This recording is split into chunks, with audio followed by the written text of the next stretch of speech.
Segundo estimativas da Associação Brasileira de Alzheimer, a doença afeta cerca de 1.200.000 brasileiros e é considerada a principal causa de demência em pessoas acima dos 60 anos. Para falar sobre o assunto, já que nesta quinta-feira, dia 21 de setembro, foi lembrado o Dia Mundial do Alzheimer, eu converso agora com o neurologista Rodrigo Schultz, que é coordenador do Ambulatório de Demência Grave da Unifesp e diretor científico da Associação Brasileira de Alzheimer. Olá, tudo bem, doutor? Olá, boa tarde. Boa tarde. Bom, qual é a principal reflexão em relação ao tema esse ano? Olha, a principal acho que seria justamente de falarmos mais, diagnosticarmos mais. É uma população que vem envelhecendo muito. Na verdade, em todos os países em desenvolvimento, o número de pessoas com Alzheimer tem crescido e tende a crescer cada vez mais nas próximas décadas. Então, quanto mais cedo procurarem o diagnóstico, mais cedo começarem a ser tratados, melhor a todos, aos pacientes e aos seus familiares. E aí, quais são esses sinais, doutor, que a gente pode estar atentos para identificar precocemente o Alzheimer? Olha, as pessoas pensam muito, bom, isso é normal da idade. Eu acho que tem que ter um cuidado muito grande em relação a isso. Então, quando seu pai, mãe, avô, avó, eles começam a ter uma dificuldade que não tinham antes, ou seja, houve uma mudança, e passa a haver uma certa interferência no dia a dia, seja no trabalho, seja em casa, nas atividades domésticas, é motivo para procurarem um profissional. Quais são essas interferências? Há alguns exemplos práticos para a gente entender melhor? Sim, há os esquecimentos, desde se esquecer para cozinhar, temperar adequadamente, tempo de cozimento, panela no fogo, obviamente. Então, memória, mas, além disso, as atividades chamadas instrumentais da vida diária, como, por exemplo, pagar uma conta, itens de um supermercado, ir e comprar todos o que você gostaria de ter comprado, não ter esquecido disso, usar controle remoto, telefone, sim. Enfim, isso são as instrumentais, alguma interferência nesse sentido. Ou até esquecer palavras, pode ser considerado já um indício? Menos, mas sim, acho que se não havia, está ocorrendo, deve ser lembrado. Doutor, qual a causa do Alzheimer? Tem diversas causas, tem fator genético? Também, é multifatorial. Existem algumas doenças em medicina onde você pode dizer, olha, essa doença é causada por isto ou por aquilo. Tá? Não são tantas, mas existem alguns exemplos de doenças assim. Na doença de Alzheimer existe uma variedade muito grande. Os fatores genéticos são muitos, existem muitos genes relacionados. Não é um, não são dois, nem três, há muitos relacionados, eles interagem entre si. E além disso, os fatores ambientais, ditos ambientais. Vamos dizer assim, que o que é bom para o coração é bom para o cérebro. Então, ter o colesterol bem adequado, não fumar, que aumenta o risco quase em 2 vezes, atividade física, manter uma atividade mental, uma atividade cognitiva, trazem uma certa proteção. Não vamos dizer que você previne a doença, porque não é possível fazer isso, mas você pode retardar o seu início. Então, se começaria, vamos supor, aos 68, 70, você pode retardar para 74, 78, então jogar a doença mais adiante, mais para frente. E o aparecimento aí dos sinais do Alzheimer, doutor, eles podem acontecer com pessoas mais jovens também? Acontecem, mas menos frequentemente, mais após os 65 anos. Mas existe antes dos 60, com 58, 57, 50, 53, pode ocorrer. E o tratamento? Quais são os tratamentos que a gente tem? O que há de mais moderno, novidades?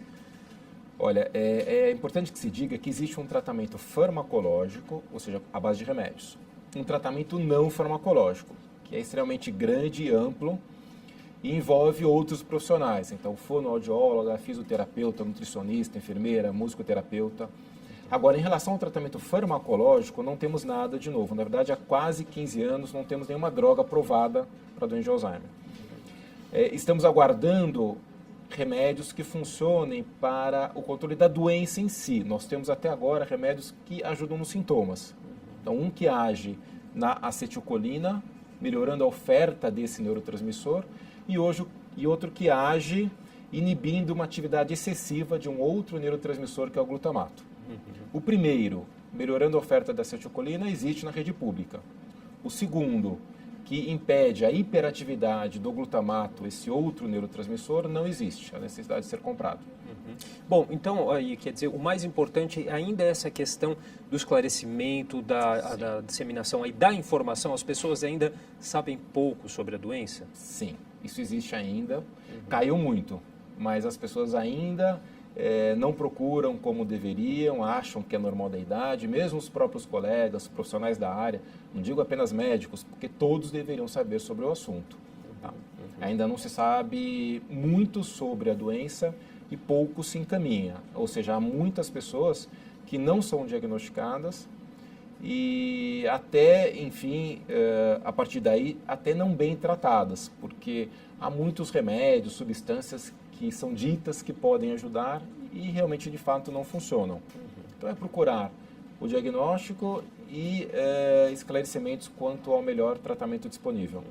Hábitos da vida moderna, doutor, como o estresse, esse alto número de informações que a gente está exposto todos os dias, às vezes automedicação também, remédios para controle de ansiedade ou até para dormir melhor. De alguma maneira, essas questões podem influenciar? Indiretamente. Indiretamente, sim. Tá?